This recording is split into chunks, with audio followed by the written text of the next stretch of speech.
One ringy dingy, two ringy dingies. Hello, Your Honors. Hello, Your Influence. I got to finish a quick story. I was telling the chat room about a girl that lived next door to me that died in February of 1968, and it was very sad.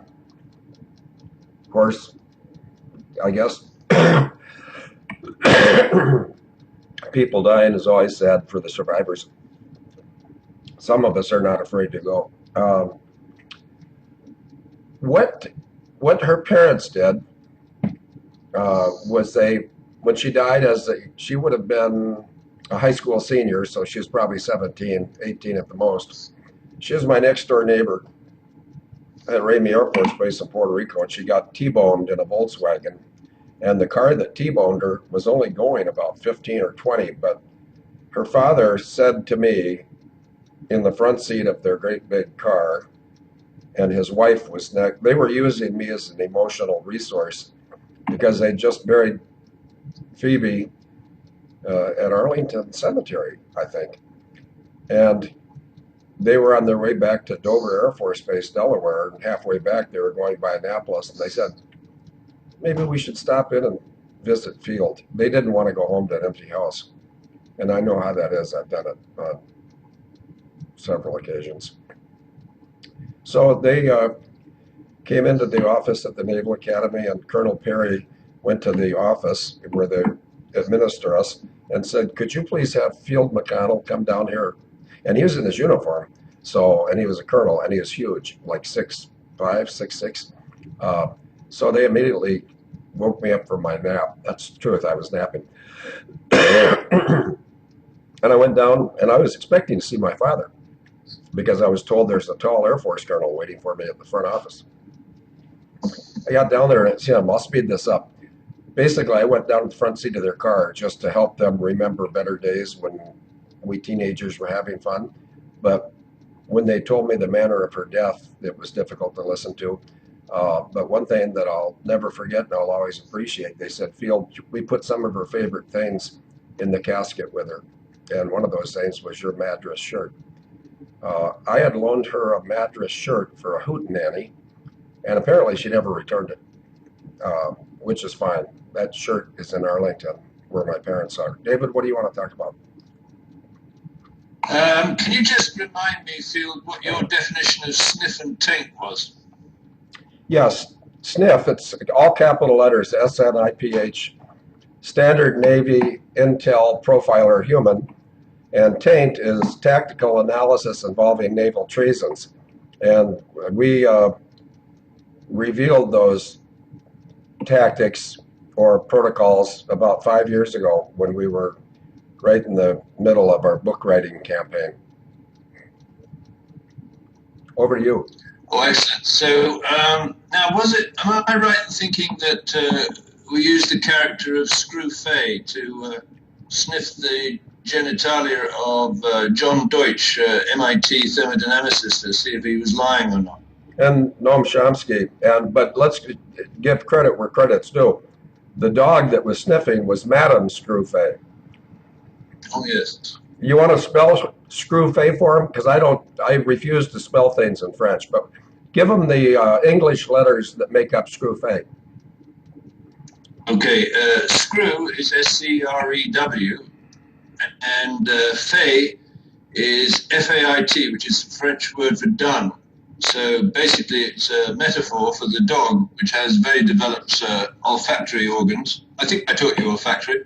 And apparently is able to sniff out a malefactor from about 30 feet, which is very useful because the most recent post today, Field, and I see it went into the chat room, and not the chat room, but the ad, and I looked at the ad, and then I switch it out because I don't want crosstalk with the Skype program.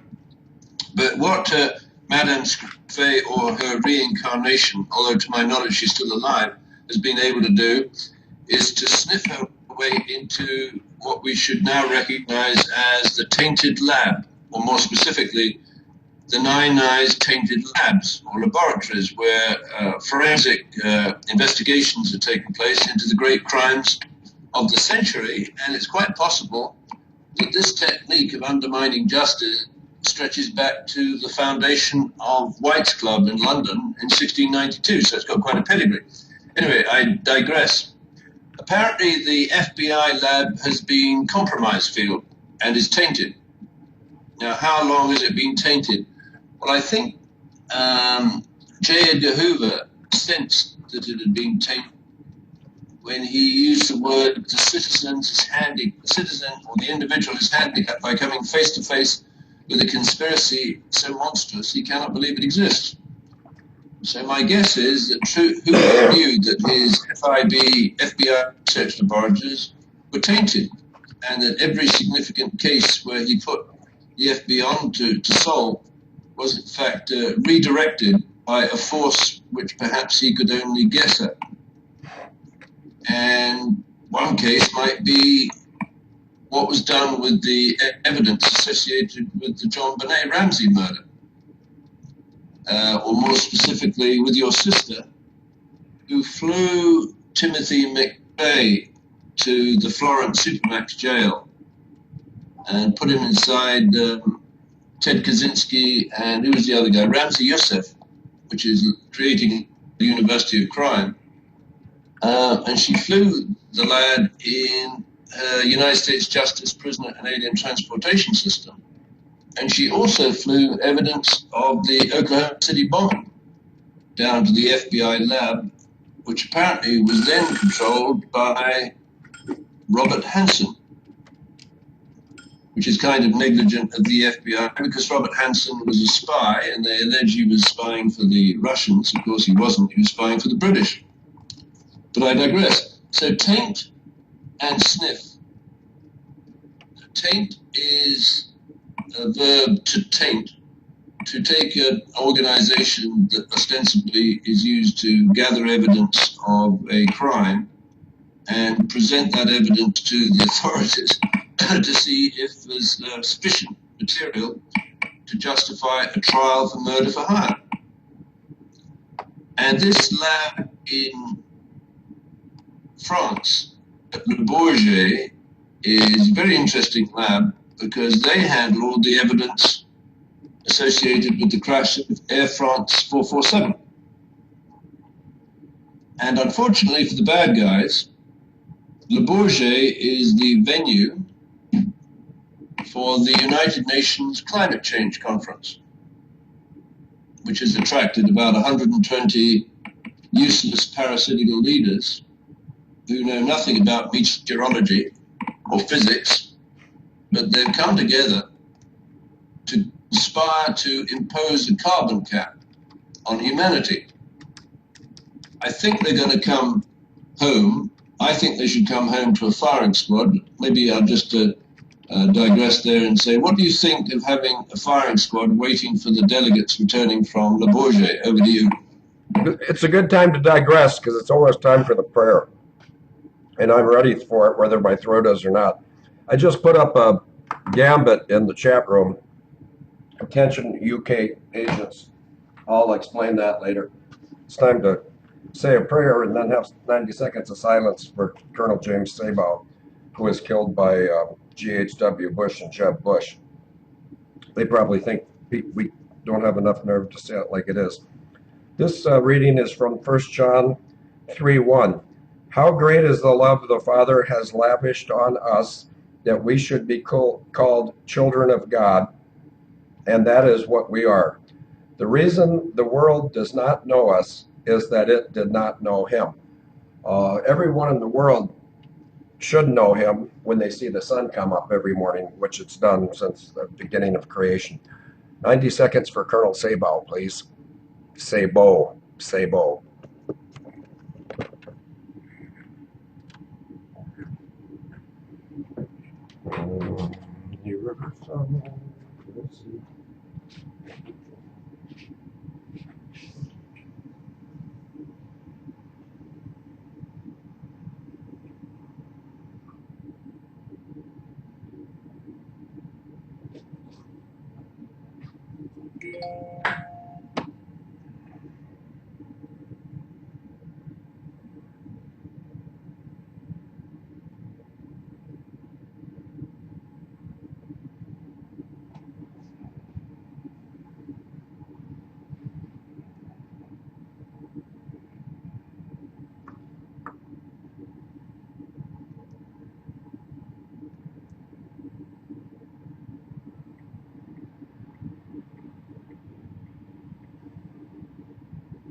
I see that Prince Charles has just told the world that we should act on climate change.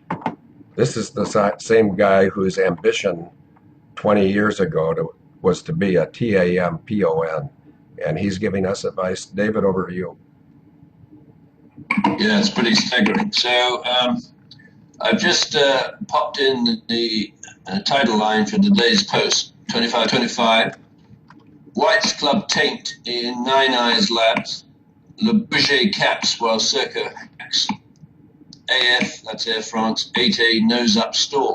So over the next few days, Phil, where the people at Bourget try and come up with a carbon cap imposed on humanity, and I think they're gunning, if Copenhagen 2009 or whatever it was any guide, for 350 parts per million cap for sovereign states and individuals, which poses a bit of a problem for the continued survival of humanity, because human beings exhale at a rate of 40,000 parts per million carbon dioxide. So everyone on the planet is actually violating the carbon cap these clowns want to come home with, which is the reason why I believe they should be met with a firing squad deployed by the chairman of the Joint Chiefs of Staff, General Dumford, who you've written to, and he hasn't replied, which I think is equivalent to misprision of treason, except the problem for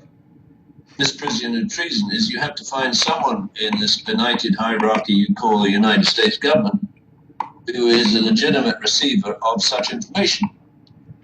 So, of course, General Dumford is in the National Command Authority with the Joint Chiefs of Staff. I don't know all their names. I don't care, actually, what their names are. I care very much about what they're doing to deliver on their oath of office. At the top of this sordid little group is one Barry Spataro, a squatter in the White House, who is a citizen of the United Kingdom and colonies, whose legend has been adjusted by the United States National Visa Center under advisement by your sister, Christine Mars, and Hillary Clinton. It is a fraudulent administration. So the proper course, and I'm just talking from an outside, correct me if I'm wrong, is, since General Dumford will have great difficulty in finding a judge or a governor who can take that reference to treason, which he must know about. Wait a minute, David, let me interrupt you. I happen to know a judge who would handle that. You do? Yes, of course. It's in the radio show I had today. I think it was the second or third image down. The judge's name is Judge Anna von Reitzinger, and yesterday at 3:53 p.m., I dropped off an affidavit in response to a affidavit and a notice of hearing for tomorrow at 11:30, where I'm supposed to go into a court and get treated unfairly. So at 3:53 p.m., I wish I had the affidavit with me. I'd read it, because it's in response to a divorce filing, so you'd think it would start off with a bunch of rebuttal to the garbage that was presented to me.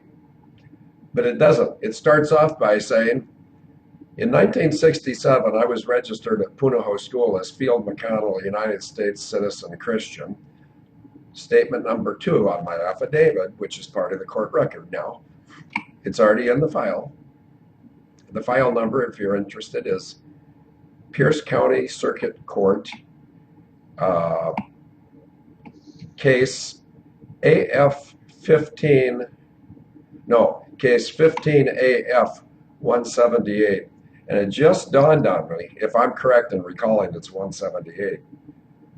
That's another God thing, because the F4 F-16 squadron I flew in was 178. So I'll have no trouble remembering that if I haven't already forgotten. Anyway, David, in that affidavit, which addressed the fact that there's a cease and desist order signed the 16th of October for people like me who are claimants on a legal instrument, which is SEC tracer number 264 0220, I think. If any of you people have seen my filing with the tracer number,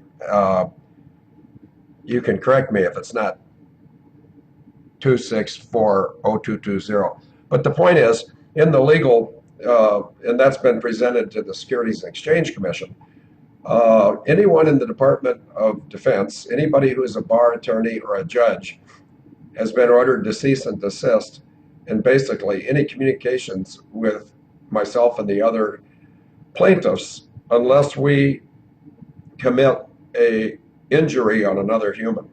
But as far as saying the IRS is a private corporation or the judges and the courts are foreign agents in a for-profit court system lacking jurisdiction, I gave them about 97 to 100 pages yesterday, and it's not, they don't have the luxury of reading it or not reading it. They have to read it. So that judge, if you remind me, David, or if anybody else does, via email, FIELDMCC@yahoo.com, I will make sure the judge sees that affidavit, because in there is a sworn statement that I've given this information to the Commandant of the Marine Corps on the 29th of July of 2015, and that I hand delivered it to Senator Johnson, and both Senator Johnson of Wisconsin and Senator Charles Grassley of Iowa, they've got this information, and they've had it since August 6th, and they're doing nothing. They don't have that luxury. Over to you, David. Yeah, I understand, Field. That's going to be a fascinating case, which, to whatever extent I can, I'd like to undermine the defendants with a parallel analysis, which says that all of the forensic laboratories and government departments empowered with investigation abilities or resources, such as the IRS, have been compromised by the British, dating back to the Second World War, certainly, and probably before. Because through the Five Eyes countries, which was United States, Canada, United Kingdom, Australia, and New Zealand, they inserted a Five Eyes agent into New York by the name of William Stevenson, who effectively took over control of the Five Eyes communication systems run at the time by RCA GB 1929, Radio Corporation America 1929, and subverted the will of we the people. When I say we, I mean us in the United States. And what was the will of the people back in 1941? As far as I understand it, correct me if I'm wrong, was not get involved in the war in Europe, which didn't suit the members of White's Club, which dates back to 1692, because they gamble on death. Now, I don't know when they started this idea of betting on the time of death of a victim, but it was way before the beginning of the last century, and it may have been before the beginning of the century before. It might have been time around the War of Independence and the French Revolution, the Reign of Terror, because White's Club bettors were betting on the outcome of the revolution, apparently on the time or the day of death of Louis XIV, King Louis XIV. So it's pretty extraordinary what they did. But as we know, what Churchill wanted and what he hired and placed William Stevenson to do was to get Americans to forget the idea of staying out of World War II in Europe and give them a reason to come in. So the RCA communication system, which is now run by Serco, was used to communicate the weaknesses in the American defenses at Pearl Harbor to the Imperial Japanese Navy through a guy called Lord Arthur Sempill, who was a prolific pilot, allegedly with a World War I record, who transferred the details of all America's and the United Kingdom's defense programs to the Imperial Japanese Navy so they could head towards Pearl Harbor, even though, and maybe someone in the chat room could find it, there was an admiral who had received some of the information about the mobilization of the Imperial Japanese Navy, and I believe he had 100 ships scouting in the area around Pearl Harbor, and he was told to stand down by Roosevelt. Does that ring a bell, Phil? I wasn't listening. I was reading something about the Russian foreign minister presenting direct evidence of Turkey buying illegal oil. So what was the question again? And I'll answer it. I said, I believe there was an admiral who had sent out 100 ships to scout around Pearl Harbor for what he'd heard was an imminent attack by the Japanese Navy, and he was told by FDR to stand down. Do we have a name for that admiral? The chat room probably does. So chat room, over to you. And one thing I find interesting about the chat room, some of the quickest researchers are from outside the United States on issues which involve the United States. Um, but regardless of what FDR said and what the admiral allegedly did, I think the truth includes this. I think most of the aircraft carriers, if not all of them, and it may well have been all of them, I think most of the aircraft carriers and most of the modern uh, combat vessels, destroyers, cruisers, battleships, most of the newer ones they were put to sea. So somebody made that decision, either feloniously in an act of treason, or maybe they were a rogue, like the people that took MH370 to Diego Garcia, which I think was a rogue action by the United States of America that was intended to save some lives. And notice, for the record, I'm not going to say Serco took MH370 at Baitad intersection, because if I were to say Serco took MH370 at Baitad, which would allow the U.S. with a clean conscience and a fast gunslinger to snatch MH370 and take it safely to Diego Garcia, where it landed at 0651 on the 8th of March of 2014. But for the third time, note I didn't suggest that Serco did it, at least not today. But unfortunately for the United States, and unfortunately for Matthias Chang, who was put in jail for knowing too much, and I'm aware of who told him, the unfortunate reality was when the airplane landed safely at 0651 and the forward boarding door, which is door 1L, that means one left, when it was opened, they found out that the first snatcher had deployed the ATI and killed everybody with a tasteless, odorless, colorless gas. Speaking of gas, why don't we think about Prince Charles while you take over, and I'll get something for my throat. Okay, Phil. So Arthur Sempill was an aristocrat, Scot, in World War One. Quite an inventive guy, but a traitor. And he was known to be a traitor by the Whites Club folks. And somehow or other, he was sent to Japan to train or help train the Japanese Imperial Navy. At the time of that transfer, to all intents and purposes, the Navy was non-existent, except that it had great potential because there were two banks ready to organize loans to Japan to build a Navy. And those two banks were NM Rothschild and the Hong Kong and Shanghai Bank Corporation. So they organized the loans to Japan, and Japan started building quite extraordinary navy based on work done by Arthur Sempill on HMS Argus, which is the world's first aircraft carrier that actually had Sopwith Camel torpedo bombers on board. So this projected what was then probably the premier naval power in the world, which was the United Kingdom Navy, to anywhere in the empire to drop bombs on targets. So, in a quite extraordinary development, the United Kingdom technology found its way through to Japan, funded by NN Rothschilds and HSBC, and directed by the treasonous Arthur Simple.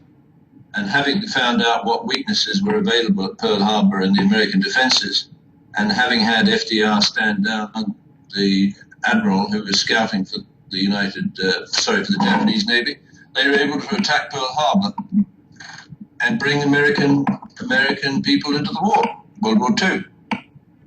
So there's a classic example of where we, the people, wanted one thing. I'm speaking on behalf of my American friends, and we got something else. Now, Pearl Harbor is chicken feed to what is going on at Bourget right now. You have around 120 world leaders terrified out of their skin. And if you doubt me, listen to Vladimir Putin's comments about 2 weeks ago on the hoax of climate change, and watch his presentation where he's reading a script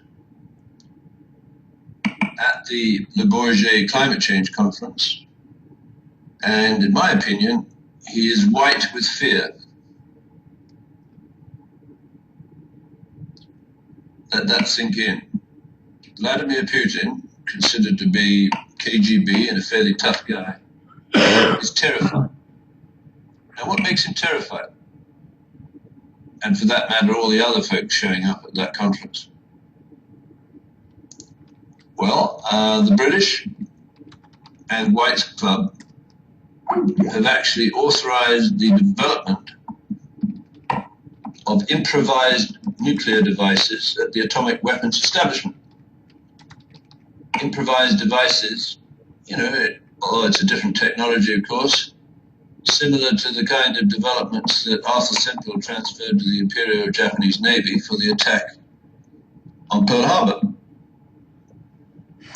That is, White's Club has got hold of probably the greatest resource in modern times, which is the Universal Patent Office. That is an amalgam of the European Patent Office and the American Patent Office, US Patent and Trademark Office, which has been outsourced to Serco, formerly known as RCA-GB 1929, where RCA was a radio patent monopoly run by David Sarnoff. If you have access to the Universal Patent Office, you control the universe, at least as it exists on this planet, because the operator of the patent office can cherry pick the technologies, pop them into what's known as a patent thicket for the Nine Eyes surveillance network. So what kind of patent lawyer would have the means and the motive to group the United States Patent and Trademark Office with the Canadian one, the Five Eyes, the Nine Eyes, and the European Patent Office? Well, it's very simple. It's Thunder Thighs, that pathetic little creature who married the ex-Oxford alumnus who was kicked out of Oxford for rape while he was on a Rhodes Scholarship, and went to Moscow in 1969 to continue the development with Pierre Trudeau of a nine-eye surveillance network. So what Bill Clinton did with the late Pierre Trudeau from World War II, and begin the integration of the Five Eyes with what is now called the BRIC, Brazil, Russia, India, and China, into a Nine Eyes New World Order. So does anyone argue with the idea that Bill Clinton might have transferred that technology, for example, to China? Well, why don't we check his dispatch of General John Shalikashvili, the chairman of the Joint Chiefs of Staff in 1997, to China to give a presentation to the People's Liberation Army in Beijing, where he said, quote, something to the effect I've been instructed by my president to leave behind details of all of America's weapons programs, which he did. That's treason. No one back in Washington had the foresight to say this man should face a firing squad because he's an unlawful belligerent. Unfortunately, the unlawful belligerent, after quitting his job as chairman of the Joint Chiefs of Staff, became a director of Boeing. We moved Boeing's headquarters to Chicago under the surveillance of the Down Low Club by Bambi in preparation for the 9/11 attack. A nation cannot survive the treason within. Anyway, fast forward to the present. That technology has been continuously upgraded, and anyone who hasn't seen Spectre, I urge them to do so, because this great scene that ended the Spectre film was calibrated by a clock. We now know that those clocks are provided by Serco, both in the Vice President's home at the Observatory Circle and in the UK, and it was a countdown. What was the countdown to it? Well, in the film and in reality, it's the countdown to the time when a clock takes over the full integration of the Nine Eyes surveillance networks and controls every one of their forensic laboratories, including the FBI's laboratory in Washington. So it's quite interesting to look at who is the director of the FBI and what gig did he have before he got that position given him by Bambi. It should horrify Americans that James Comey, the present director of the FBI, the preceding job he had was a director of HSBC Holdings in London. And David, what relationships does James Comey have with 9/11? Do you recall? Attorney General for the Southern or the Eastern District of New York or something? He was underneath Judge Hellerstein, and Judge Hellerstein was the judge who was given authority and actually given a mandate to squelch anything related to 9/11 truth. And so James Comey, he should be nervous, but maybe he's not. But if he's not, he should be. I'll just leave it at that. Oh, by the way, I'm going to say something that you're going to think I'm nuts, David. Are you ready? Yep.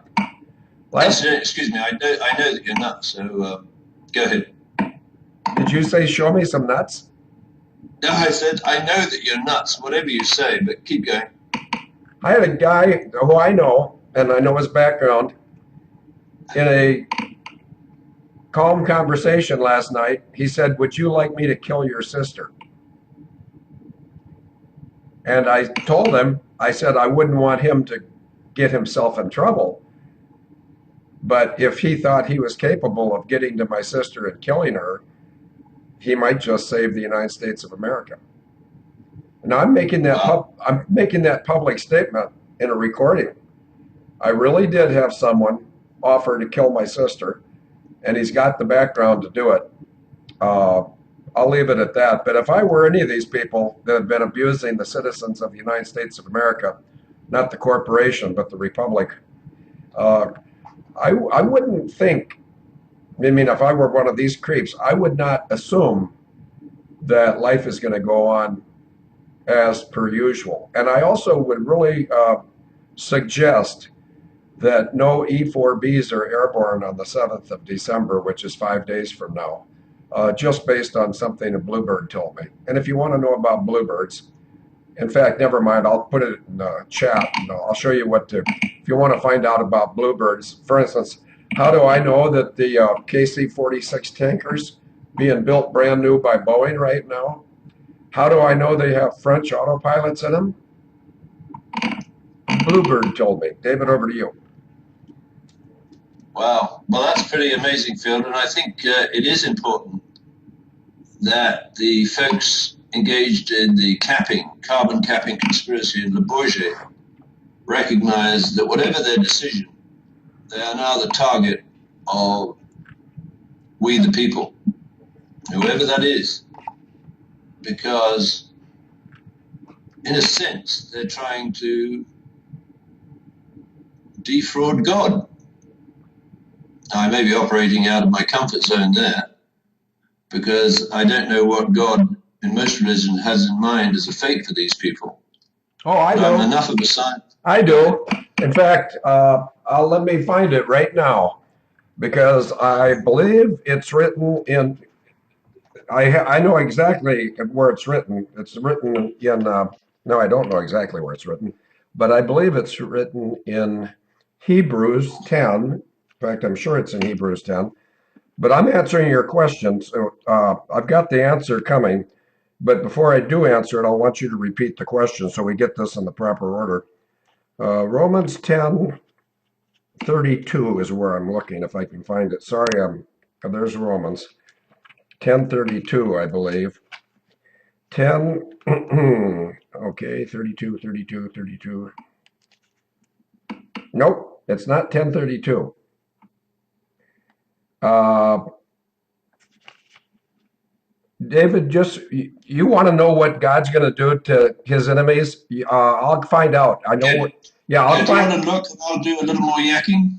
Yeah, you yak, and I'll find out. Does anybody know where the Bible says a fiery expectation for the enemies of God? If you Google that, it should come up, and I'll look for it. Meanwhile, go ahead, David.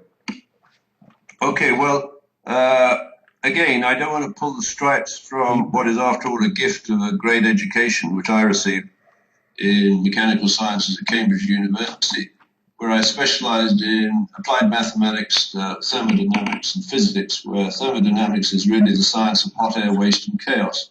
So chaos has a purpose, and actually, depending on where you're viewing it, chaos can be extremely organized from the point of view of an atom, even if from the point of view of a bird's eye, overlooking, let's say, a scene of genocide, it looks nonsensical. So the universe is moving towards, and always has and always will, an equilibrium where the least average difference between potential and kinetic energy is preserved. Now, when someone kills someone, of course, you're messing with God. And in civilized society, that is normally done under very controlled circumstances where someone has been convicted of murder or some terrible crime and they're executed. So civilized society has very precise rules, or should have, for whether or not one of God's creatures is dispatched.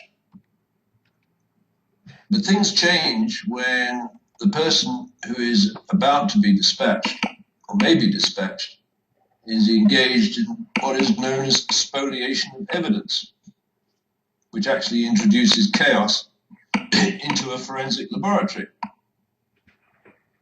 such as the one where Field's sister took the debris from Oklahoma City to be examined in a laboratory to conceal. This was a long distance hit by a White's Club. So she's guilty at the very least of spoliation of evidence. But when I talk about defrauding God, there is a phrase maybe somewhere else in the Bible which says, "Field, God will not be mocked or shall not be mocked." Do you know that phrase? The phrase is God will not be mocked, but we have a chat room that's going to find it because they found this when I sort of hinted that it was somewhere. I started in Romans. I thought about Ephesians, but it's in Hebrews 10. And I'm going to start reading my version at 10:26. You guys can read along. Vanishing Point, whose real name is Anthony. He's from Eastbourne, UK, I think, off the top of my head. He put it up, but I'll read it. If we deliberately keep on sinning after we have received the knowledge of the truth, no sacrifice for sins is left, but only a fearful expectation of judgment and of raging fire that will consume the enemies of God. Anyone who rejected the law of Moses died without mercy on the testimony of 2 or 3 witnesses. How much more severely do you think a man deserves to be punished who has trampled the Son of God underfoot, who has treated an unholy thing, treated as an unholy thing the blood of the covenant that sanctified him, and who has insulted the Spirit of grace? For we know him who said, "It is mine to avenge, I will repay. The Lord will judge his people. It is a dreadful thing to fall into the hands of a living God." If I were James Comey, John McCain, who, by the way, is now becoming a persona non grata in the Republican Party, I think all these people in the shadow government, which means the elected officials, I think all these people involved in the great charade are thinking if they start flushing the biggest ones down the toilet, that maybe they'll survive. I don't know. Let's start flushing them. I think that, well, I can't believe that Jeb Bush is still, he's not in the race, but his name's still listed when they list who doesn't have any support. And I think last time I saw, not that I give a rat's ass about politics because it's all deceitful, I think I saw Trump with 60% of the vote and Jebby Poo with less than 1. David, over to you. Yeah, well, let's just remind folks about Trump. He's bought the Turnberry Hotel in Scotland, which was the site of one of the Bilderberg meetings. And lots of people think the Bilderberg delegates are powerful. Of course, they're not, because they go to a grand hotel where the staff at the hotel have access to the details of every sexual peccadillo practiced by the delegate. And essentially, those hotels are run for sexual entrapment and extortion. And recently, there's been an announcement that Marriott Hotels is buying Starwood, and Starwood Hotels includes the Sheraton Group and the Turnberry Hotel. So Trump is a blustering oaf.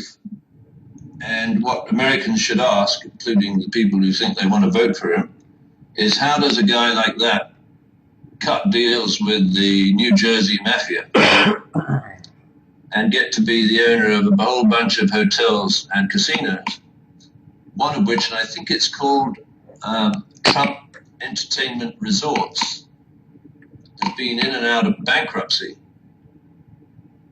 and is currently being steered out of bankruptcy by Avenue Capital Management, which is one of the hedge funds that is backing Hillary Clinton for her campaign to be the Democrat delegate.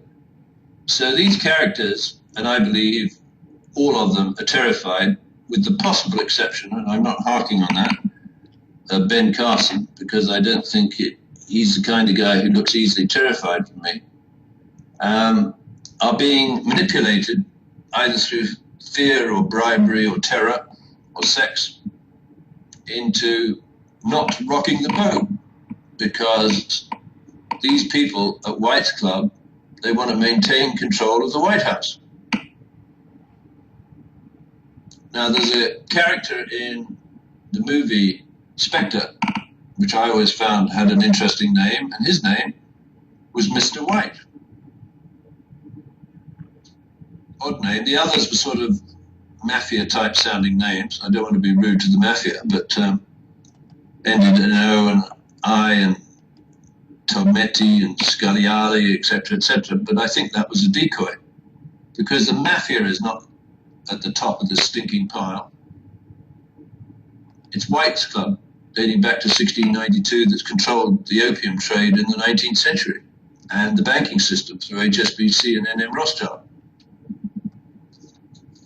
So, the problem there is these people basically control all of the forensic laboratories that would engage in the investigation of a crime or a major accident, such as Air France 447 and the nose-up stall. Now, can you just feel, because I'm going to come in, I think your role in this saga is going to become incredibly important before the end of the Bourget conference. Can you just give a quick summary of what you think happened to Air France 447 when it went into that nose-up storm? Over to you. I know exactly what happened to it, and I expressed that to BEA, and I put that letter in today's radio show ad, I think. Also, if somebody could go to radio show ad for today, in the text that was written by someone that's not me, the text, as I recall, has 3 paragraphs, 1, 2, 3. And then at the bottom, I can't recall exactly what, I added something to the text written by somebody other than me. And it said, Abel Danger has an aviation expert willing to go to Le Bourget and explain what happened to the E4B if it's taken out on the 7th of December. And backing up, I'm paraphrasing miserably because I don't pay attention to what I do, I just do it.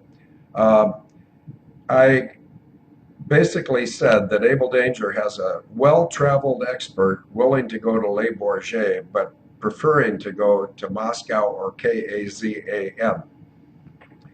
KAZAN is the industrial city that is the equivalent of Everett, Washington, where Boeing is, because the aviation companies like Sukhoi are centered in Kazan.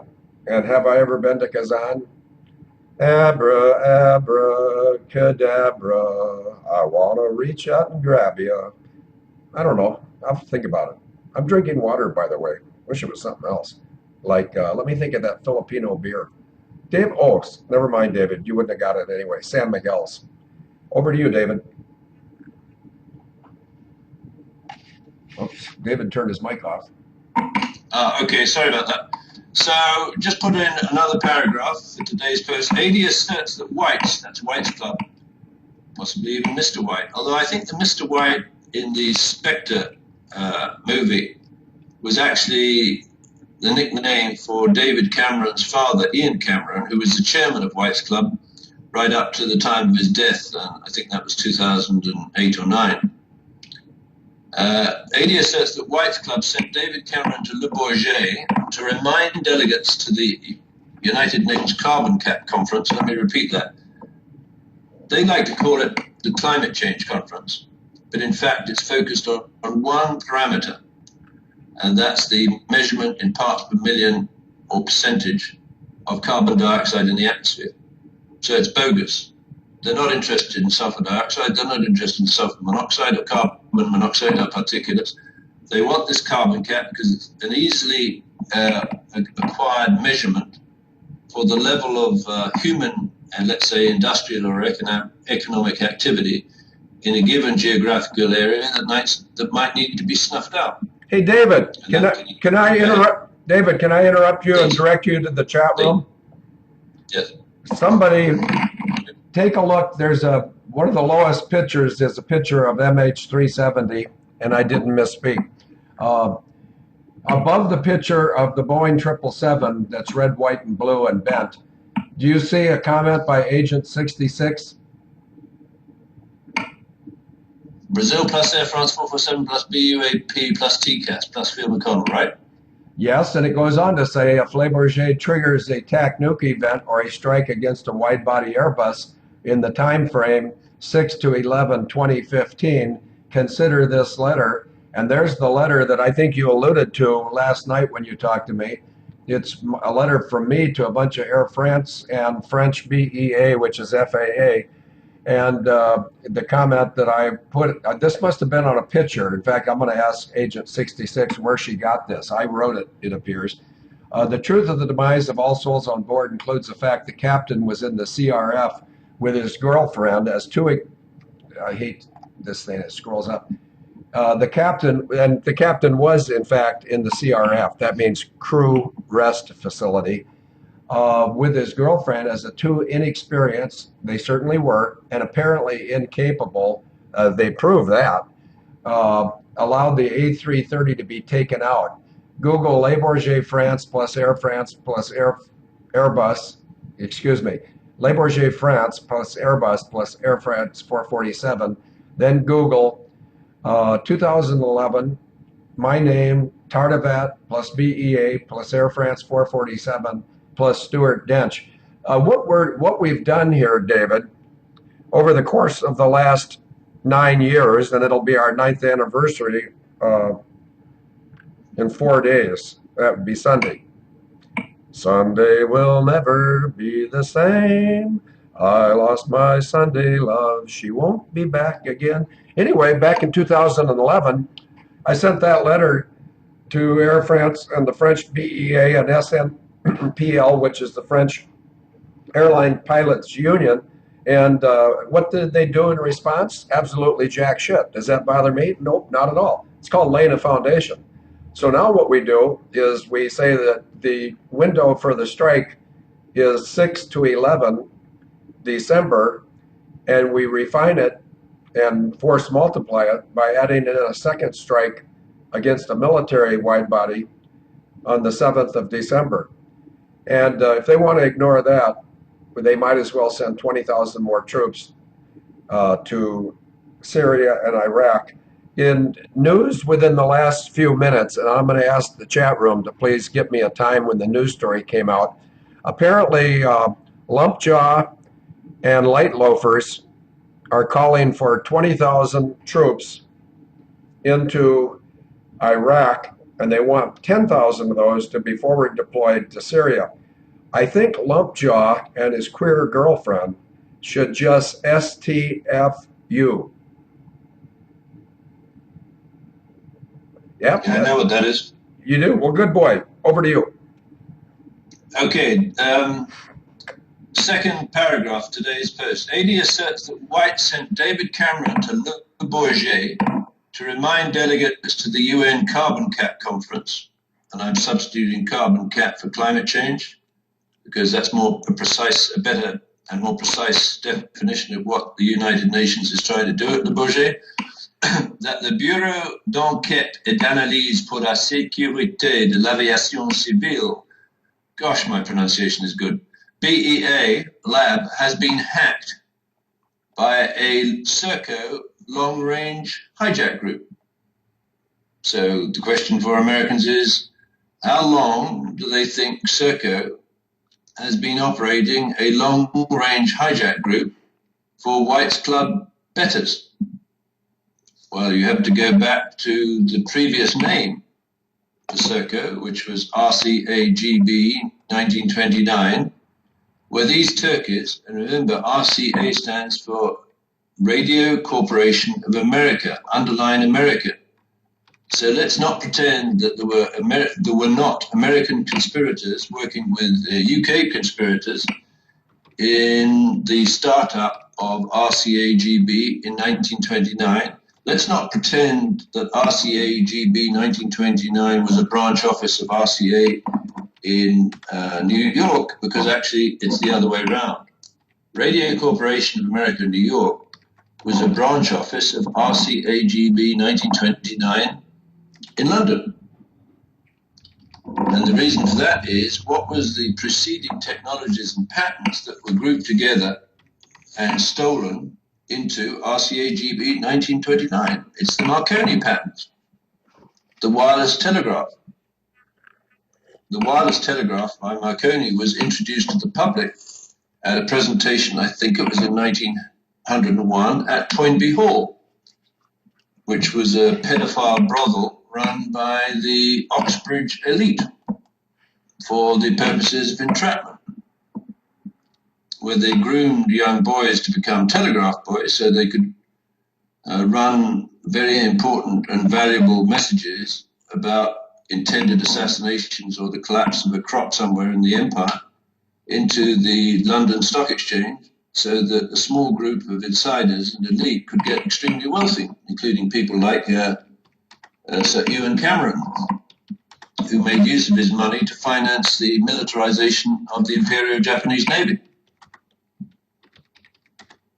So Serco was, before the name change of 1988, RCAGB 1929, and they had some extraordinary privileges granted them, including the privilege of providing the British people, the UK, a 4-minute warning of an intercontinental ballistic missile attack.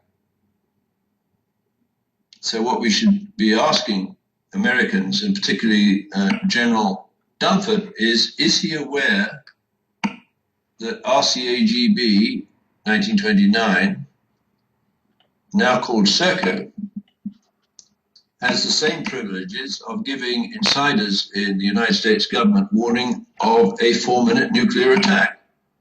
He probably isn't even aware of it. In fact, the attack also applies to him.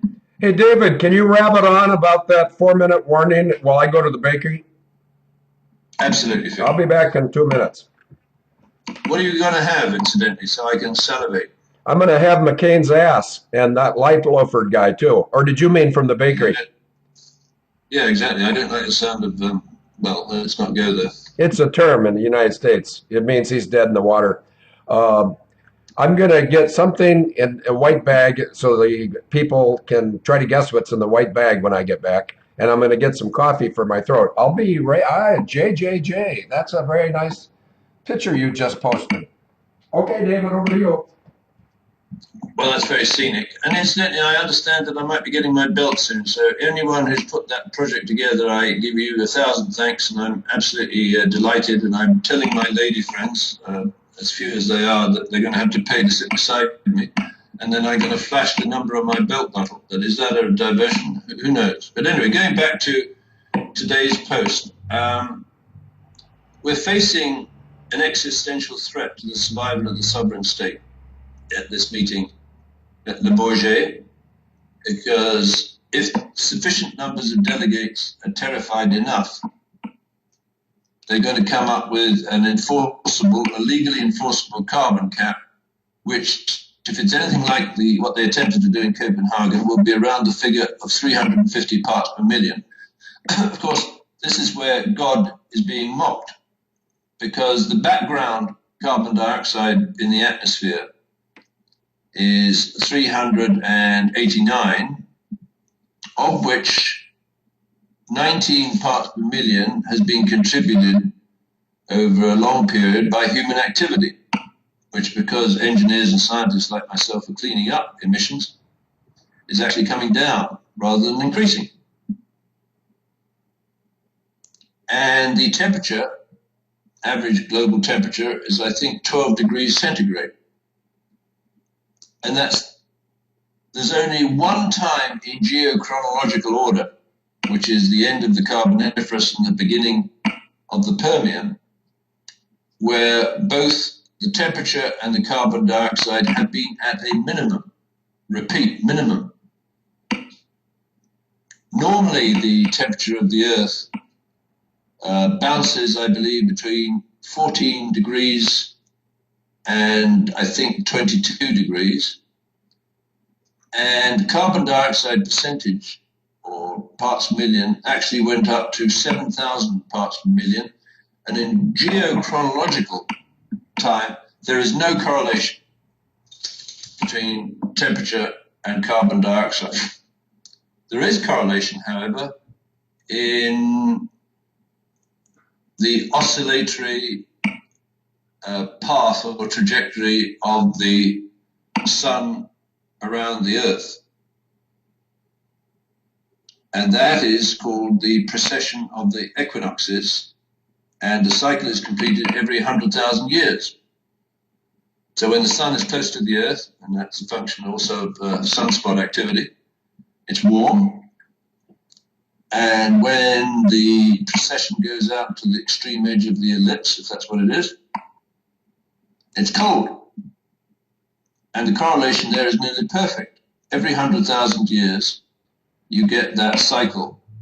But from the point of view of the climate alarmists, their problem is, if there's an increase in temperature from the sun, let's say it's what we could call a step function. It takes 800 years for the carbon dioxide in the upper region of the ocean to come out of solution into the atmosphere, so the peak of carbon dioxide 800 years behind the increase in temperature. It is not a leading indicator, it is a lagging indicator. Carbon dioxide does not drive global warming, it actually slows global cooling. So these scumbags in Paris or Le Bourget are mocking God.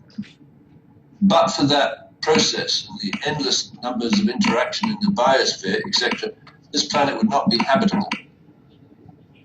And they wouldn't be meeting in Paris. And incidentally, if you want to look at the sacrifice, sort of the hair shirt behavior of these scumbags, I forget the name of the restaurant, it might be La Toise. Have a look at the plush din-dins that little Barry is having with these vermin. They're living a life that the Duke of Windsor could barely guess at. So they describe themselves as an elite. We, the people, in their minds, are expendable peasants. It's time to draw a line in the sand. Over to you, Phil. Yeah, are you back with your bakeries? Well, if I wasn't, could I answer that? No, you couldn't, but I'm being, how shall I put it, deviously trapping you into a conversation. Okay, well, first of all, one of the bakery items is I forgot what it is. Oh, butter rum muffin. Another, I got more than I thought. There's 2 blueberry muffins, but then there's the mystery item, which I'm going to eat right in front of everybody because I'm hungry. Because there's people giving me advice to make sure I eat more. So you're going to find out that I'm eating right now because I made myself a very nice omelet with cheddar cheese, chopped onions, chopped green olives, crumbled bacon, and salsa. And so now I'm going to eat this as soon as somebody correctly guesses what this is, I'll eat it. David, over to you. Okay, thanks, Phil. So now the third paragraph of today's post, which is one I hope will make these scumbags in Le Bourget recognize that they can, at the drop of a hat, have a guy fly anywhere in the world and explain to them in simple language what happened to Air France Flight 447. So here goes. AD asserts that whites use Serco's 8A hijackers to run surveillance on the BEA lab and time a nose-up stall for the Airbus A330-203 of Air France Flight 447 to crash into the Atlantic Ocean near waypoint TASIL, T-A-S-I-L, 3 degrees, 3 minutes, 57 seconds north, 30 degrees, 33 minutes, 42 seconds west on the 1st of June 2000. This is where people need to understand the Nine Eyes surveillance network operated by Serco tracks these objects every hour, minute, and second in time, and every degree, minute, and second in geographical or geophysical or GIS coordinates. So when they want the public to think that Flight 370 disappeared, they are being disingenuous. They may not know where it disappeared, but the people operating the command system of the Nine Eyes countries, they know exactly where it is. They know where it is now, they know where it was then. They know who was on board, they know who was died. They know precisely what the carbon cap was limited at. Because when you take a plane that's generating carbon dioxide because it's an air-breathing vehicle that's driving fossil fuel in the engines, and the passengers and the crew and the pilots on board, when they crash into the side of a volcano or in the side of a mountain in the French Alps, southern French Alps, that is what is called a carbon cap. The people are all dead. The plane is destroyed. No more source of carbon dioxide from that particular unit. That's what they're discussing in Le Bourget as we speak. They're discussing the right to execute a carbon cap on any passenger carrying vehicle, together with the passengers on board and the pilot and the crew, anywhere in the world, anytime. So it's a bit like turkeys applauding Christmas. These people who go to the Bourget actually know that they could become targets. And that's where the extortion occurs. Remember, SPECTRE stands for Special Executive for Counterintelligence, Terrorism, Revenge, and Extortion. The name first occurs, as I understand it, in the Bond books, in Moonraker or Casino Royale. I could be wrong on that. Around the period of 1960, 63. Maybe someone can cross-check that. SPECTRE was operational, fully operational, before JFK was assassinated. JFK was assassinated using the MO of the Long-Range Desert Group, headed up by David Sterling, that used explosive devices, including the Lewis bomb, or sticky bomb, that was invented by a guy called Jock Lewis, who was, I believe, an Australian. He got killed in 1941 when the Messerschmitt strapped his movements in the North African desert.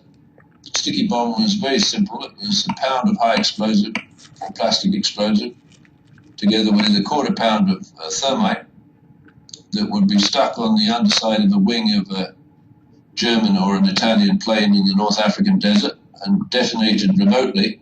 And the combination of explosive and incendiaries gave you the combination of percussive energy and heat energy that would totally destroy the plane. I believe the Long-Range Desert Group destroyed more than 250 planes in the North African desert, which was more than the RAF. So access to this patent pool, including the dial-yield nuclear devices, gives you a huge advantage in what is known as asymmetric warfare. Churchill called it butcher and bolt. You kill lots of people and then run like hell. That's what happened to Putin's plane in the Sinai Desert. He knows it. The bomb and the ignition systems were loaded at Sharm el-Sheikh from folks working in the Sheraton Hotel, owned by the Starwood Group, which operates the Turnberry Hotel on behalf of Donald Trump. So Donald Trump is compromised. He's dirty, he's tied in with the mafia, but he does have access to the Nine Eyes surveillance network, which is being embedded in every major hotel room, which may or may not be occupied by one of the elite pedophiles at White's Club. So this is an extraordinary surveillance, and that movie, SPECTRE, as I've said till I'm blue in the face, is actually a desperate attempt by the legit guys inside MI6 and British intelligence to warn the public of what's coming down out of the Le Bourget meeting. At the moment, SPECTRE and White's Club insiders believe they've won. Let me name a White's Club insider that might be deluding himself along those lines. It's Nicholas Soames, the grandson, one of the grandsons of Winston Churchill, who in 1978 was sent to Washington, and he became the personal assistant to Senator Hatfield, then the chairman of the Senate Appropriations Committee, which, as I understand it, is the most powerful committee in the Senate because that controls the pork barrel or earmarking process into projects like, I don't know, the tanker to refuel Boeings. If you control that procurement process, or you control, let's say, a terrified little woman who thinks she controls it, like Darlene Drew, you effectively control the United States military. So I think Nicholas Soames went over to Washington he became a personal assistant. You know, that's a kind of funny phrase to have a British personal assistant to the chairman of the Senate Appropriations Committee. It reminds me of Barry Soetoro having a body man, or Hillary Clinton having a body woman. It has sexual connotations. Why not just a bodyguard? It says 1224 Field, I think you are the man to save the world. You know more about Airbus situations that might lead to a crash. What I notice is that with the captain of Air France 447, something was monitoring his movements because they knew the man with the most experience was out of the cockpit, and the two guys with lesser experience that they could count on are not responding correctly to the hack were inside the cockpit, so they could crash that plane. And that reminds me very much of Andreas Lubeck in German Wings 9525. Can you just remind the audience, Field, of where his captain was when that guy allegedly crashed into the side of the mountain in the Southern Alps? Over to you. It's been reported by the media, who failed to report that 3 French Mirage shot down German Wings 9525. But it's been reported by that media that the captain was outside in the cabin. He'd gone back to what we call the blue room because it has blue fluid that takes whatever you. Sometimes I stifle myself. But anyway, the blue room has a flushing toilet and a lot of blue liquid, hence the term blue room. Other people might say lavatory. He had gone back to the blue room and he may have voided his bladder or he may have done something else. But then he went to get back in the cockpit and he couldn't get in the cockpit because cockpit door's locked. Well, guess what? You can lock the door and keep it locked remotely, which is exactly why he couldn't get in there, because the aircraft had been taken over remotely, and Andreas Lubitz was out of the control picture at this point because any of these autopilots, once they're triggered, they're irreversible. In fact, if you check the patents for the Boeing uninterruptible autopilot, you will see the term irreversible in the patent title. I'm quite certain. I sit corrected if I'm wrong. So what happened with Andreas is he was probably put to sleep. He was certainly rendered incommunicado because the first thing that happens when an uninterruptible autopilot is remotely triggered is it shuts down the comm radios, the transponder, the ACARS, automatic crew activity reporting system. I think I got that right. ACARS, ACARS. Anyway, I felt so compelled to share the truth with German citizens and the family and the friends and supporters and loved ones of Andreas Lubitz that I went over to. I didn't go over uninvited. I don't go places that I'm not invited to go, which reminds me, I wonder if I'm going to Moscow or Kazan. And we'll just see how the next week plays out. If anything of an explosive nature happens between now and the 17th of December, I might just go over to Moscow on the 18th and explain it to my brother. Anyway, David, enough about Germanwings 9525, because earlier you asked me about Air France 447 and I never gave you an answer. Do you want an answer? Yes, please. Okay. By the way, the reason they knew the captain was out of the seat is because he's required to be out of the seat. There's a regulation that says if a flight is over 8 hours in duration, none of the 3 pilots can be in a seat for more than 8 hours. And in the case of the captain and 2 co-pilots, this is all about cheapness. It's money. First of all, those 2 co-pilots were horrendously ill-experienced, as was Andreas Lubitz. Are you starting to see a little bit of a pattern here? They knew that he would be out of the seat because he's required by regulation to be in his seat for takeoff and landing. So in order to be in his seat for takeoff and landing and not in his seat for more than 8 hours, he has to take a break. all three of the pilots had to take a break. So they knew at some point, like say maybe 1,000 miles beyond Brazil, they knew the aircraft would be at the cruising altitude. They knew that he would probably go back to the CRF and have consensual sex with the woman he was traveling with, which was not his wife, it was his girlfriend. And he'd been up all night the night before, the previous evening when they got to Rio de Janeiro. Uh, they had been exchanging heavenly bodily fluids for most of the night, and they didn't get any sleep, and they weren't getting any sleep in the CRF either. But anyway, um, and this helps you guys understand why in my fiction that I wrote, I was generally found in the CRF debriefing someone because I was, is it fact parroting fiction or is it fiction parroting fact? I don't know. It's not tainting evidence, so I'll tell you that. Anyway, so what happened? They got the experienced guy out, and he was having a good time. And the two little guys that had no experience, they became aware that there was a thunderstorm on their nose, meaning straight ahead. And they could tell from reports of other pilots that it was a pretty strong thunderstorm in the top third with vertical updrafts and downdrafts and icing and rain and turbulence. So they wanted to climb as high as possible, and they got a clearance to climb.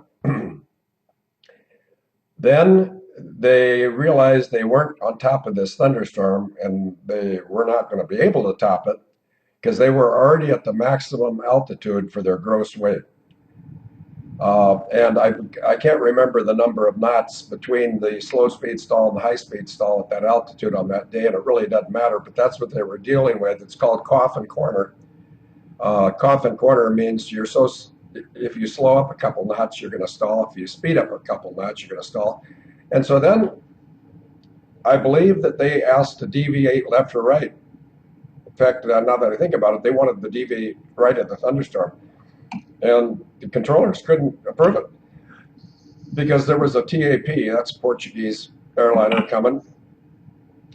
And the Portuguese airliner was at the same altitude, and they presented a traffic conflict for each other. So what they should have done is said, screw it, we're going to do it anyway, turn their transponder off and do whatever they want, stay out of the cloud. But see, they had no experience. And you can you do that? You certainly can, and you can do anything you want, not legally, but safely, until such time as they say, Nodax 02, we've lost your transponder, to which you calmly say, oh, it's showing good here, but I'll switch to number 2. And then you take your good sweet time switching to number 2, and when you switch to number 2, you want to make sure that you're back at the altitude they thought you were at all along while you were doing cosmic things to save the lives of your passengers, which is your one and only job as an airline pilot. Don't arrive with dead passengers or stop en route with everybody dying like these guys did because they're not experienced. Okay, so how did the bad people make the airplane crash? They had a series. In fact, maybe somebody who's really good at Googling can Google Abel danger plus ACARS plus Air France 447 plus fault warnings. I don't know if that's enough. I know David can find it. I don't know if he's going to. He might. But anyway, they started getting a series of malfunction reports. And let me see what I can find. I found something I think that'll help visualize this. I also dropped something. On a blank screen, there would have been a tone like this. Ping! And the ping would draw the attention of the pilots, inexperienced or experienced, and they would see Captain airspeed unreliable, maybe. Hopefully somebody will post this. Then they'd hear ping, and then it says FO, airspeed unreliable. Then you got ping, rudder travel limiter unreliable, ping, autopilot off. As it's turning the autopilot off. The flight guidance system is being turned off because the remaining functionalities are realizing that the technology can't determine the airspeed of the airplane, so the technology is turning it back to the pilots. Two young pilots who couldn't grab their ass with both hands. Okay, then we got the fourth. I don't know how many pings I gave you. I think 4, but I erred because the fourth ping was actually TCAS alert. Okay, what does that tell us? That tells us that the technology has detected a threat, meaning an aircraft that's on a course and not at altitude, that if Air France or the offending aircraft don't change course or altitude, that they're in danger of having a collision. So that's when the young pilots probably really got a sphincter snapper going on. And it appears from what TAP, the Portuguese airliner, observed, it appears they tried to climb and they couldn't climb because they were at the top of the altitude capability for that aircraft at that weight on that night. So when they tried to climb and they're hand flying, which means the autopilot's off, remember, because both airspeeds went zip, zip, see you later, the flight directors go off. So flight director is something like this, basically. That's an old flight director. Newer ones are nicer, but this gives you the idea. And the flight director, if they were working, would have told the pilots what to do safely in this instance, but that was gone too because of the airspeed indicators that were both frozen up because of the probe, meaning the pitot tube, pitot probe. That's how an aircraft measures its speed. So when the people that attacked Air France 447 killed, electronically shut down a pitot heat for one of the probes or both of the probes, there's actually 3 probes. There's the captain's probe. I love saying that. There's the FO's probe, and there's the standby probe. And all 3 of those things measure airspeed. And if you lose one, no problem, because it balances the other 2. If one of the 2 says you're going 350 and one says you're going 348, it'll present 349 as your speed. Okay, if you lose 2, no big problem. You still got one that's going to say you're going 350. You lose all 3 of them, either because somebody at Le Bourget shuts them down remotely, or because you get into such severe icing they can't keep up, or you have a failed pitot boom. Around this time, the Air France pilots went on strike because they faulted the pitot booms. And so Airbus and Air France started putting an improved pitot boom on all the airplanes because they wanted their pilots to come back to work. Okay, so to wrap this up, because I'm tired too, when they're up at the top of the thunderstorm and they're in there, the TAP pilots saw a bright flash at some point. They observed them from several miles away, but lights very visible at night. And whatever the white or blue flash was, I don't know, but it was observed by TAP. Okay, they're in this storm, they're getting buffeted around, they're at the coffin corner, which means they don't have any latitude and airspeed, they have no experience to fall back on, and the aircraft stalls. It goes like that. And then I don't know how to say holy shit in French, but I guarantee you that's what they said. David, how do you say holy shit? Go ahead, say it. Merde alors. That's what they said. Merde shit alors is, well, it's not holy, it's just, my gosh. Mm-hmm. I'm trying to look at what Agent 66 just put up, and I can't make it out, and I'm not going to slow down. Anyway, the airplane goes boink, and then they don't know what to do, and so then it goes boink, and they don't know what to do. Okay, I should explain what they should have been doing. When the airplane stalled like this, both of them should have taken their side stick controllers and pushed it forward smoothly and keep pushing all the way to the stop if necessary to get the nose down. Because the reason they're out of control is they don't have sufficient airspeed to fly. So you can get the nose down a variety of ways. You can get it down by pushing the nose. That doesn't work. You can get it down by using the side stick control to introduce a severe roll, which means the nose will now fall through. And the third way you can get it to work is use your rudder pedals. If you can't control the nose with a side stick controller, just cram in some rudder. Doesn't matter which one, left or right. And you're going to put the airplane in an unbalanced flight condition, and the nose, gravity works 100% of the time. Thank God. The nose will come down. But these guys didn't know it. They were very low time pilots. The pilots in this generation, like Andreas Lubitz, they're not they're not taught how to fly an airplane. They're taught how to manage a computer. And why did they do that? Because the airlines and the respective governments are too cheap. They know that all these airplanes are droned. They absolutely know that. We discussed that on Monday, I think, David. You said which countries know that the aircraft have uninterruptible autopilots, meaning they're drones. Well, Russia knows it because they grounded all their Boeing 737s about a month or two ago. UAE knows it because when Tim Clark says, what happened to MH370, when nobody else would tell him, we did. And there's a YouTube out that I think people can find by putting CEO Tim Clark plus Emirates plus 5 critical questions. I'm assuming that Israel would know.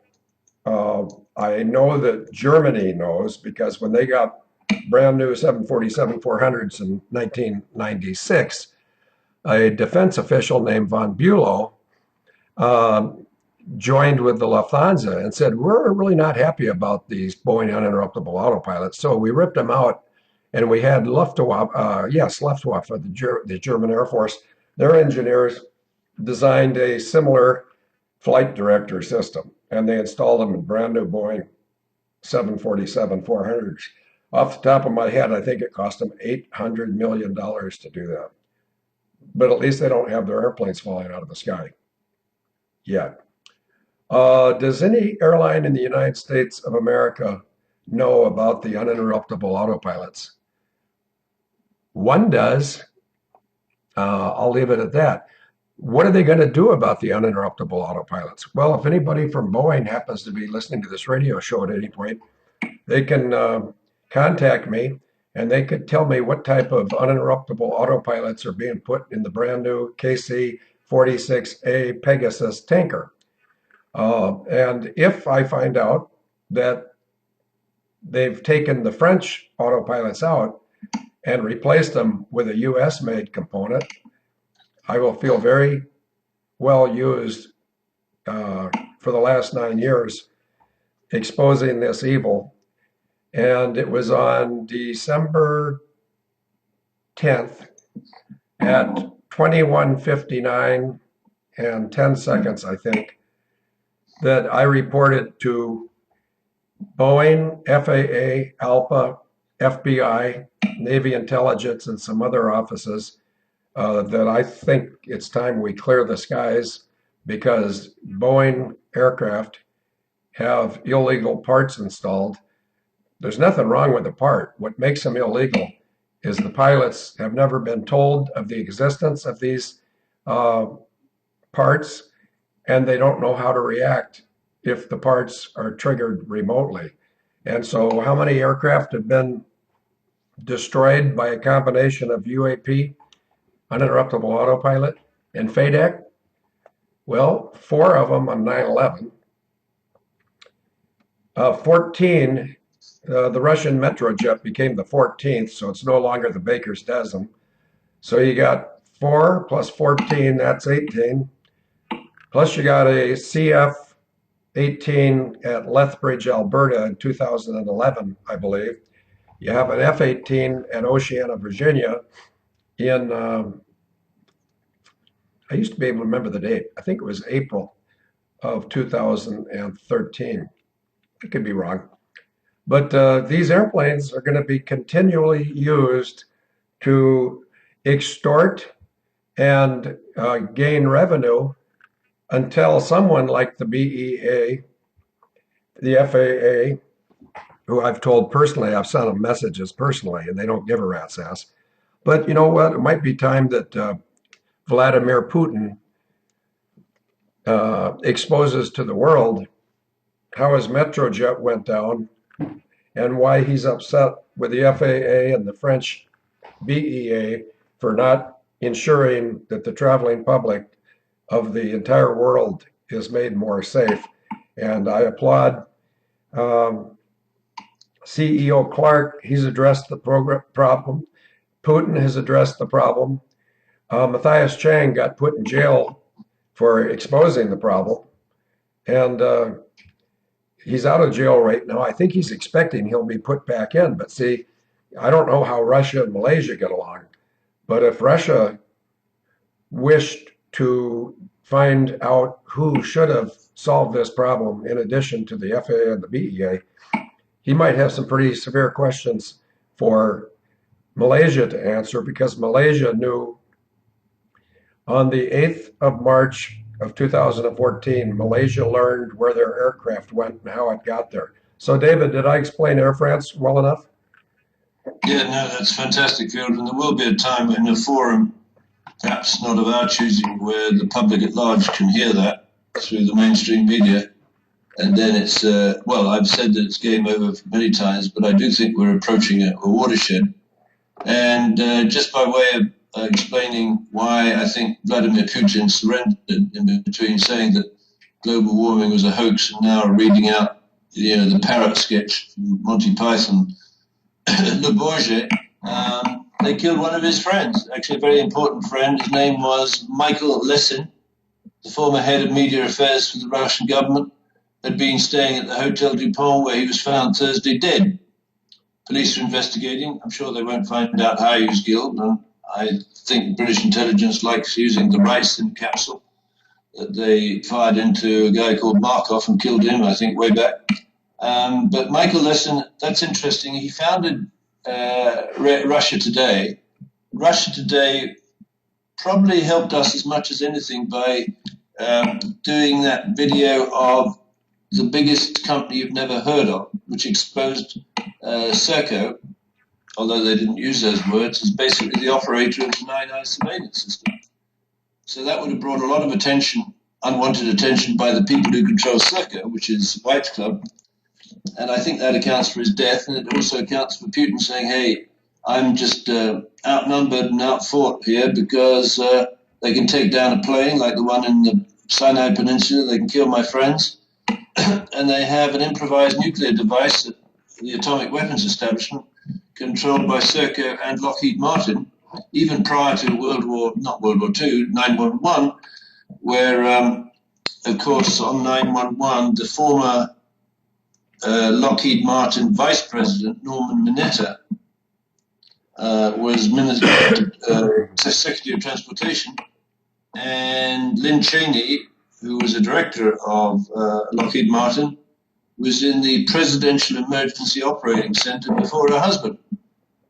So, well, I think it's good progress, and I'm looking forward to the denouement before the 11th of December, which is, let's see, it's the second now, 9 days to go. Over to you, Phil. Okay, look above the golf balls and you'll see Agent 66 just put up the 25 ACARS messages that were received from Air France 447.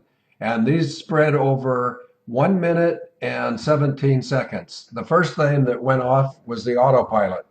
Okay, now you got a big airplane with nobody experienced enough to fly it.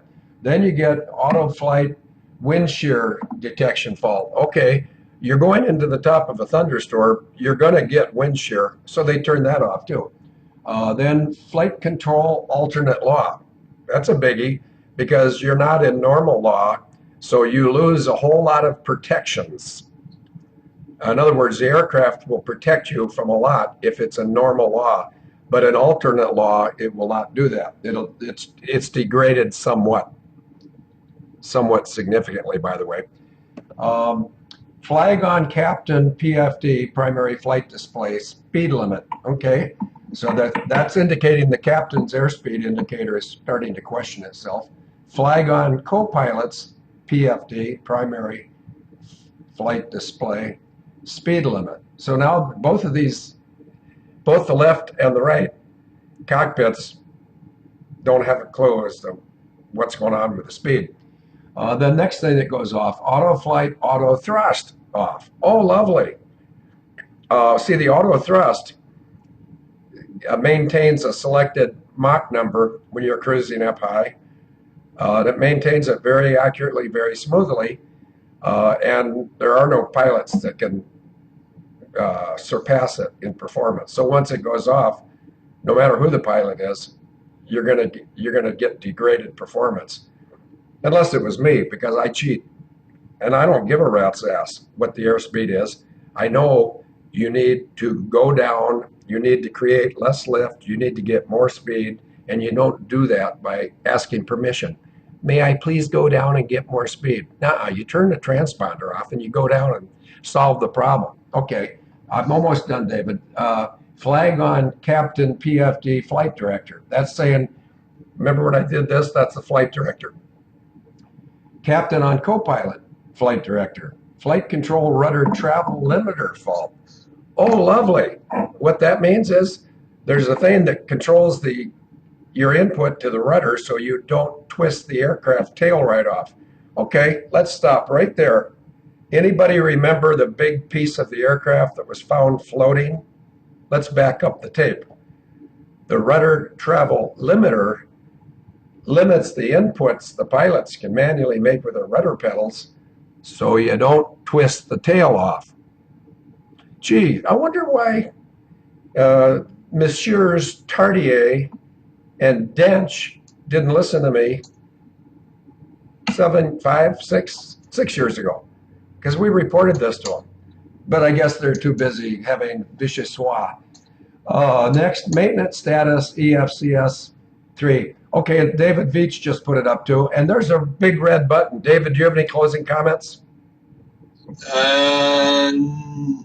I just put an image field of the Honeywell flight recorder that was, I believe, planted 2 years after the crash and then picked up. And I note that the paint seems to be very fresh for something that's been down below for 2 years. I'm not an expert on how fast that fades, but it looks very suspicious. But I would say that the hack of the plane was actually generated out of BEA at Bourget, because they would have the greatest degree of expertise in shaping the story through the mainstream media, with the actual data being exchanged on the onboard computer. And what is that? What is the system for the short messages between the base and the aircraft? What is that called? ACARS. TCAS was running. No, ACARS. ACARS. I think there was a hack of ACARS out of the BEA place, because they would have the greatest knowledge on how to load up data into the flight recorder so it's consistent with the ACARS messages. Over to you. Okay, well, I saw the big red button, so I'm going to honor it, but I didn't honor it on the 3, 2, 1, push it real hard. So now would somebody please give me the 3, 2, 1, push it, or any derivative of 3, 2, 1, push it, so I can rest my voice, go home and make a Skype call from the luxury of my messy office. So David, you can continue to talk until we get to push it if you want. Yep, David just left. In fact, if David left, I don't need to be on Skype. I'm stuck here looking at that picture of safe socks. Oh, Agent 60. Yeah, you forgot to push it, David. He thinks he won. He doesn't listen. 3, 2, 1 doesn't work. 3, 2, 1, push it is what I need to see. This image put up by Agent 66 was made in Brighton by Agent Afterburner. I'm getting the belt buckles delivered to the office here on Friday, and I've already checked, and flights to London are available. And the only thing I need to check now is